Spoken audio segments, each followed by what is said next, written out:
जब भोलेनाथ ने बताया कि इन 3 घरों में अपनी बेटी और बहन का विवाह भूलकर भी मत करना, वरना बहुत पछताओगे और जिंदगी भर रोना पड़ेगा। नमस्कार दोस्तों, अध्यात्म सागर में आपका स्वागत है। दोस्तों, आज की कहानी बहुत ही ज्ञानवर्धक और जीवन उपयोगी है, जो हमें यह शिक्षा देती है कि हमें अपनी बहन बेटी का विवाह भूलकर भी इन 3 घरों में कदापि नहीं करना चाहिए। दोस्तों, आप सभी से निवेदन है कि यदि आप इस कहानी को सुन रहे हैं तो पूरा सुने, क्योंकि आधा अधूरा ज्ञान कभी काम नहीं आता है। तो शुरू करते हैं आज की वीडियो। दोस्तों, एक बार की बात है, भगवान भोलेनाथ और माता पार्वती भगवान विष्णु से मिलने बैकुंठ धाम जा रहे थे। तभी माता पार्वती ने भगवान भोलेनाथ से कहा कि हे नाथ, आज मेरे मन में 3 प्रश्न उठ रहे हैं, कृपा करके मेरे मन की जिज्ञासा को शांत करें। तब भगवान भोलेनाथ कहते हैं कि हे देवी, आपके मन में जो भी शंका है आप निसंकोच होकर के पूछ लीजिए, और मैं तुम्हारे मन में उठने वाले जितने भी प्रश्न हैं उनका उत्तर जरूर दूंगा। तब माता पार्वती कहती हैं कि हे प्रभु, मेरा पहला प्रश्न यह है कि वह कौन सा घर है जहां एक पिता और एक भाई को अपनी बेटी बहन का विवाह कभी नहीं करना चाहिए। और मेरा दूसरा प्रश्न यह है कि एक बेटी के लिए अपना घर कौन सा होता है, पिता का या पति का। और मेरा तीसरा प्रश्न यह है कि कौन से घर में बेटी का विवाह कर देने से उसका जीवन हमेशा के लिए यातनाओं से भरा होता है और पुत्री सहित माता तथा पिता को भी कष्ट भोगना पड़ता है। दोस्तों, यह प्रश्न सुनकर भगवान भोलेनाथ कहने लगे कि हे देवी, आपने बड़ा ही महत्वपूर्ण और सुंदर प्रश्न किया है, क्योंकि एक पुत्री अपने माता पिता के लिए संसार का सबसे मूल्यवान गहना होती है। जो अपने हृदय पर पहाड़ का पत्थर रख करके पुरुष को कन्या का दान करता है, इस संसार में वही माता पिता सबसे ज्यादा भाग्यशाली होते हैं। उन्हीं के घर में देवी आदिशक्ति का अंश कन्या के रूप में जन्म होता है। और दोस्तों, कहा भी जाता है कि कन्या दान सर्वश्रेष्ठ दानों में श्रेष्ठ होता है। दोस्तों, फिर भगवान भोलेनाथ माता पार्वती से कहते हैं, हे देवी, मैं आपके तीनों प्रश्नों का उत्तर एक पवित्र कथा के माध्यम से देना चाहता हूँ। आप कथा और कहानी को पूरा सुनना और बड़े ध्यान से सुनना, और जो भी मनुष्य इस कथा को बड़े ध्यान से सुनता है अथवा किसी को सुनाता है तो उसके जन्म जन्मांतर के सारे पाप नष्ट हो जाते हैं। अब माता पार्वती कहती है कि हे नाथ, मैं इस पवित्र कथा को पूरे ध्यान से सुनूंगी। हे प्रभु, आप कृपा करके इस कथा को सुनाइए, जिससे संसार में मनुष्य जाति का भी कल्याण हो सके। आप मुझे इस कथा को सुनाना आरंभ कीजिए। अब भगवान भोलेनाथ माता पार्वती को कथा सुनाना आरंभ करते हैं। हे देवी, एक समय की बात है कि एक नगर में एक गरीब किसान अपनी पत्नी और बेटी के साथ रहता था। उसके घर में जब बेटी का जन्म हुआ तो वह बहुत खुश हुआ। वह किसान अपनी पत्नी और बेटी से बहुत प्रेम करता था। वह तीनों भगवान विष्णु के बहुत बड़े भक्त थे। रोजाना तुलसी को जल देना, पूजा पाठ करना उनका नित्य का नियम था। उस किसान की बेटी भी अपने माँ बाप के साथ नारायण की भक्ति में लीन रहती थी। किसान की पत्नी और बेटी बहुत ही गुणवान, रूपवान और संस्कारवान थी। मित्रों, भगवान भोलेनाथ कहते हैं कि हे देवी, वह किसान अत्यंत गरीब था, इसलिए वह अपने नगर में एक बनिए के खेत में काम करने के लिए जाया करता था। उस बनिए के पास बहुत बड़ा खेत था। उस बनिए का भी स्वभाव बहुत अच्छा था। वह किसान कई सालों से उनके यहाँ पर काम करता था। उस किसान की बेटी हर दिन अपने पिता के लिए घर से दोपहर का भोजन लेकर के उस बनिए के खेत में जाया करती थी। यह सिलसिला कई वर्षों तक निरंतर चलता रहा। वह हर दिन अपने पिता का भोजन बना करके खेत में ले जाती। वह हर दिन उसकी बेटी को देखता था और उस पर नजर रखता था। इस तरह से कई वर्ष बीत गए। फिर किसान की बेटी जब जवान हो गई, फिर हर दिन की तरह किसान की बेटी खाना लेकर के खेत में आई थी। उस दिन वह किसान उस बनिए के साथ में बैठ करके खेती के काम के बारे में चर्चा कर रहे थे। जब बनिए की नजर उस लड़की पर पड़ी तो उसकी सुंदरता और संस्कार को देख करके वह बनिया उसके मोह जाल में पड़ गया। उसके मन में ख्याल आया कि क्यों ना मैं इस लड़की को अपनी पुत्र वधू बना लूं। दोस्तों, थोड़ी देर के बाद किसान की बेटी वहां से चली गई। तब बनिए ने अपने मन की गुप्त बात किसान से कह डाली और कहा, हे भाई, तुम बहुत दिनों से मेरे यहाँ काम करते हो, लेकिन मैंने तुमसे आज तक कुछ भी नहीं मांगा है। किंतु अगर तुम बुरा ना मानो तो क्या तुम अपनी बेटी का विवाह मेरे बेटे के साथ कर दोगे? बनिए की ऐसी बात सुनकर के उस किसान की खुशी का ठिकाना ना रहा, किंतु किसान ने संकोच करते हुए कहा कि ठीक है भाई, मैं आपकी बातों से सहमत हूँ, किंतु इस विवाह के बारे में मुझे अपनी पत्नी और बेटी की भी राय लेना चाहिए। तब बनिए ने कहा कि मित्र क्यों नहीं, तुम जरूर उनकी राय लेकर के मुझको बताना। दोस्तों, फिर आगे भगवान भोलेनाथ माता पार्वती को कथा सुनाते हुए कहते हैं कि हे देवी, जब भी किसी लड़की या लड़की का विवाह करना हो तो उसके मन की बात जान करके ही उसके भविष्य का निर्णय लेना चाहिए तथा विवाह करना चाहिए। फिर जब रात में किसान ने अपनी पत्नी और बेटी से इस विवाह के बारे में पूछा तो उन दोनों ने एक साथ हाँ में जवाब दिया। वैसे भी किसान की पत्नी हमेशा से चाहती थी कि उसकी बेटी का विवाह किसी खेती बाड़ी वाले राजघराने में हो और वह राज करे। मित्रों, फिर भगवान भोलेनाथ कहते हैं कि हे देवी, वहीं दूसरी ओर जब उस बनिए ने विवाह की बात अपनी पत्नी और बेटे से कही तो उन दोनों ने इस रिश्ते को नापसंद किया, क्योंकि बनिए की पत्नी बहुत लालची और दुष्ट स्वभाव की थी। उसका बेटा भी बड़ा निकम्मा और लालची स्वभाव का था। तभी बनिए की पत्नी कहने लगी, अरे आपकी क्या मति मारी गई है, तुम्हारी तो बुद्धि भ्रष्ट हो गई है। जो एक भिखारी की घर की कन्या को इस घर की बहू बनाना चाहते हो, मैं तो क्या मेरी जूती भी ऐसे घर में कदम ना रखे। और बनिए का बेटा भी अपनी माँ के जैसे तेवर दिखाते हुए कहने लगा, पिताजी, क्यों आप मेरी जिंदगी को बर्बाद करना चाहते हैं? हमारे जो भी दोस्त हैं और हमारे जितने भी नातेदार हैं, वह हमें क्या कहेंगे? वह तो हम पर थूकेंगे। मित्रों, बनिए को लगता था कि अगर ऐसी अच्छी पुत्र वधू मिल जाए तो उनके घर की तरक्की होगी, घर में सुख शांति बनी रहेगी और बेटा भी उसके काम में हाथ बटाएगा। लेकिन घर वालों की ऐसी बात को सुनकर के बनिए को बहुत बुरा लगा और बनिए ने कहा कि अब इस घर की बहू तो केवल उस किसान की बेटी ही बनेगी। उस घर में बनिए का ही राज चलता था। मित्रों, बनिए को लगता था कि अगर ऐसी अच्छी पुत्र वधू मिल जाए तो उनके घर की तरक्की होगी, घर में सुख शांति बनी रहेगी और बेटा भी उसके काम में हाथ बटाएगा। लेकिन घर वालों की ऐसी बात को सुन करके बनिए को बहुत बुरा लगा और बनिए ने कहा कि अब इस घर की बहू तो केवल उस किसान की बेटी ही बनेगी। उस घर में बनिए का ही राज चलता था, इसलिए उसने जबरदस्ती अपनी पत्नी और बेटे को मना लिया।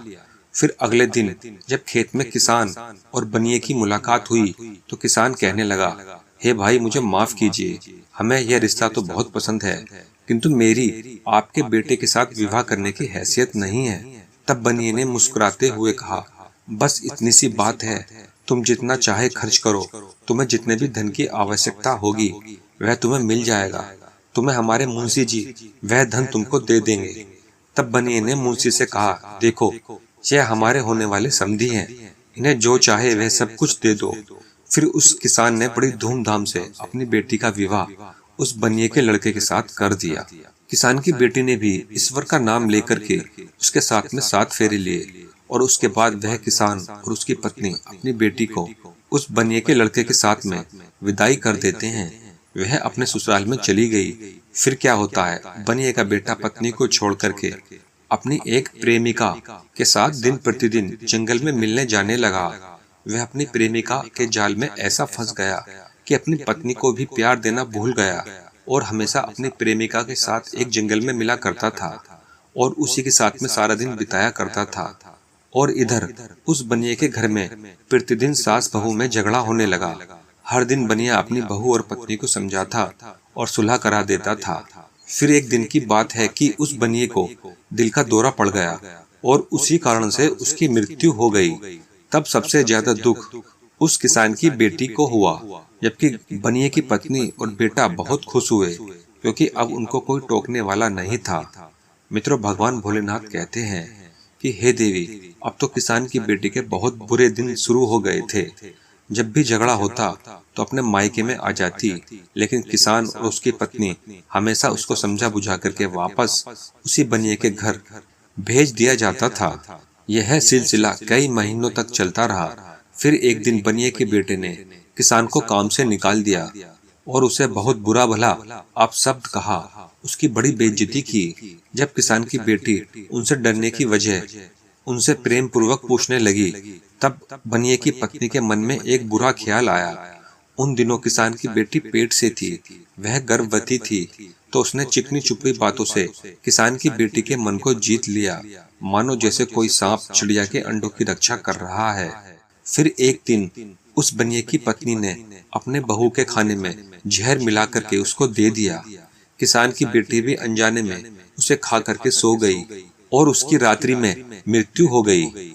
उस बनिए की पत्नी ने अपने पड़ोसियों से कहा कि मेरी बहू आज रात्रि में जहर खा करके मर गई और मुझे मुसीबत में डाल करके चली गई। उसके बाद उसने किसान को भी यह संदेश भेज दिया कि तुम अपनी बेटी को यहाँ से ले जाओ। जब यह बात किसान को उसकी पत्नी को पता चली तो उनके धीरज का बांध टूट चुका था और उन्होंने अपनी मृत बेटी के शव को घर ला करके उसका अंतिम संस्कार कर दिया। उसके बाद दूसरे दिन किसान न्याय मांगने के लिए राजा के दरबार में गया और उसने सारी हकीकत, जो भी बात थी वह सब कुछ राजा को बताई। राजा ने उस किसान की बात को बड़े ध्यान से सुना। फिर राजा ने अपने मंत्री को कहा, जाओ शीघ्रता से उस बनिए के बेटे और उसकी माता को पकड़कर दरबार में लेकर आओ। तभी वहां से राजा के राज्य मंत्री उस बनिए के घर जाते हैं और उस बनिए के बेटे और उसकी पत्नी को पकड़ करके रास्ते से लेकर आते रहते हैं। तभी वह बनिया उस मंत्री से कहता है, हे मंत्री जी, आप राजा से कितना वेतन पाते हैं? तभी वह मंत्री कहता है कि मिल जाता है थोड़ा बहुत। फिर बनिए का बेटा कहता है, मैं तुम्हें मुंह मांगा पैसा दूंगा, किंतु तुम्हें राजा के दरबार में झूठ बोलना है। तभी वह मंत्री कहता है, ठीक है, जैसा आप कहेंगे वैसा ही मैं करूंगा। फिर दोनों की बात हो गई और राजा के दरबार में मंत्री बनिया और उसकी माँ को लेकर पहुंच जाता है। तभी राजा कहता है, हे बनिया, तुम बताओ कि तुम्हारी पत्नी की मृत्यु कैसे हुई? तभी वह बनिया कहता है, हे महाराज, हमारी पत्नी बहुत ही दुष्ट स्वभाव की थी। हमारी माँ से प्रतिदिन झगड़ा किया करती थी। इसी कारण से उसने खुद जहर खाकर आत्महत्या कर ली, जिससे हमारी माँ को जेल काटना पड़े। आगे बनिया कहता है, हे महाराज, यदि आपको हमारी बातों पर विश्वास नहीं हो तो आप अपने राज्य मंत्री से पूछ लीजिए। फिर राजा कहता है, ठीक है। अब राजा राज्य मंत्री से कहता है, हे राज्य मंत्री, तुम बताओ क्या यह बात सही है? तभी राजा का मंत्री कहता है, हाँ महाराज, बिल्कुल, बनिए का बेटा सही कह रहा है, क्योंकि मैं जब इसके नगर में गया तो उसके नगर के आसपास के लोग इसकी पत्नी के बारे में बता रहे थे। इन बातों को सुनने के बाद किसान के पास भी कोई सबूत नहीं था कि उसकी बेटी ने आत्महत्या नहीं की है। राजा ने भी उस बनिए की पत्नी और उसके बेटे को निर्दोष करार देते हुए छोड़ दिया और दूसरी तरफ किसान और उसकी पत्नी हताश होकर के उस नगर को छोड़ करके एक मठ में चले गए और भगवान विष्णु की पूजा में लीन हो गए। भगवान भोलेनाथ कहते हैं, हे देवी, किसान की बेटी को पवित्र और सच्ची भक्त होने के कारण उसे स्वर्ग मिल गया और कुछ दिनों के बाद किसान और उसकी पत्नी की मृत्यु हो गई और उन्हें भी स्वर्ग की प्राप्ति हो गई। मित्रों, फिर आगे भगवान भोलेनाथ कहते हैं कि हे देवी, तुम्हारा पहला प्रश्न यह था कि वह कौन सा घर है जहाँ एक माता और पिता को अपनी कन्या का विवाह कभी नहीं करना चाहिए। तो यह घर बनिए का है, जो अत्यधिक धनवान था, जहाँ पर उसकी कन्या सुख पूर्वक जीने की वजह से दुख भोग रही थी। इसलिए किसी भी माता पिता को अपनी कन्या का तथा अपने भाई को बहन का विवाह ऐसे घर में नहीं करना चाहिए जिस घर में पुत्र वधू को मान सम्मान ना मिलता हो, उसके साथ प्रेम पूर्वक व्यवहार ना किया जाता हो और उसके साथ केवल एक कसाई के जैसे व्यवहार किया जाए, जिसके मन में हर क्षण तड़पाने वाली मृत्यु का भय हो। दूसरी बात, अगर स्त्री पुरुष एक दूसरे को पसंद ना करते हो तो ऐसा विवाह दोनों के जीवन को बर्बाद कर देता है। तीसरी बात, जिस पुरुष के साथ कन्या का विवाह होने वाला है वह उसके योग्य हो, उसे हर समय एक जिम्मेदारी से संभाल कर रखे, उसके मन को जीत कर उससे ही प्रेम करे। जब भी किसी के लिए रिश्ता देखने जाएं तो वह बहुत दूर का ना हो, ना ही अति नजदीकी हो। कभी मामा के यहाँ या बुआ के घर नाता नहीं जोड़ना चाहिए। इसके बाद विवाद तो होते ही हैं, लेकिन समान वंश होने के कारण संतान मंद और शारीरिक रूप से विकलांग भी हो सकती है। अपनी कन्या का रिश्ता अन्य दूर प्रदेश में कभी नहीं करना चाहिए, जिससे उसके बुरे हालात में उसके पिता या भाई की ओर से मदद न मिल सके। फिर आगे भगवान भोलेनाथ कहते हैं कि हे देवी, चौथी बात यह है कि किसी भी माता पिता को अपनी कन्या और भाई को बहन का रिश्ता कभी अति धनवान के घर या अत्यंत गरीब के घर में भी नहीं करना चाहिए, क्योंकि धनवान लोग उस स्त्री के साथ दासी के समान व्यवहार करते हैं और उसके माता पिता को भी सम्मान नहीं मिलता है तथा अत्यंत गरीब घर में विवाह करने से उसे हमेशा अपनी जरूरतों को पूरा करने के लिए अपने माता पिता और भाई के सहारे की आवश्यकता पड़ती रहती है। जब भी रिश्ते की बात होती है तो हमेशा उनके कुल और वंश को देखना आवश्यक होता है। अन्य कुल में विवाह होने से समाज में प्रतिष्ठा कम हो जाती है और लोग भी बुरी भावना से देखते हैं। साथ ही उस स्त्री को भी कई परेशानियों का सामना करना पड़ जाता है। मित्रों, भगवान भोलेनाथ कहते हैं, हे देवी, आपका दूसरा प्रश्न यह था कि एक बेटी के लिए अपना घर कौन सा होता है, पिता का या पति का? तो शास्त्रों के अनुसार स्त्री का घर उसके पति का ही होता है। चाहे सुख हो या दुख, पति पत्नी को हमेशा साथ रहना चाहिए और हर हालात में एक दूसरे का साथ देना चाहिए। और आपका तीसरा प्रश्न यह था कि कौन से घर में विवाह करने से उसका जीवन हमेशा के लिए यातना भरा रहता है और कन्या सहित माता पिता तथा भाई को भी कष्ट भोगना पड़ता है। मित्रों, जिस घर में स्त्री को सम्मान न दिया जाता हो, उसके साथ हमेशा तुच्छ प्रकार का अभद्र व्यवहार किया जाता हो, या जिस घर में स्त्री पर पुरुषों से हाथ उठवाया जाता हो और उनको अपशब्द कहा जाता हो, ऐसे घर में स्त्री का विवाह कभी नहीं करना चाहिए। दोस्तों, फिर आगे भगवान भोलेनाथ कहते हैं, हे देवी, अब मैंने आपके सारे प्रश्नों का उत्तर दे दिया है। तब माता पार्वती कहती है कि हे प्रभु, जिस घर में स्त्री के साथ दुर्व्यवहार किया जाता है उस घर से लक्ष्मी रुष्ट होकर के चली जाती है। ऐसे घर में धन की हानि होती रहती है। मित्रों, इस प्रकार से भगवान भोलेनाथ ने माता पार्वती को बताया है कि वह कौन से 3 घर होते हैं जिन घरों में जीवन में कभी भी भूलकर भी अपनी बेटी तथा बहन का विवाह नहीं करना चाहिए। दोस्तों, अगर आप लोगों को यह कहानी पसंद आई हो तो वीडियो को लाइक जरूर करें और कमेंट में जय शिव शंकर और जय मां पार्वती लिखकर चैनल को सब्सक्राइब करके बेल आइकन ऑल पर प्रेस कर लीजिए, जिससे आप सभी को ऐसी अच्छी जानकारी और कहानियां सबसे पहले प्राप्त हो सकें। तो फिर मिलते हैं अगली वीडियो में ऐसे ही किसी प्रसंग के साथ। आपका बहुत बहुत धन्यवाद।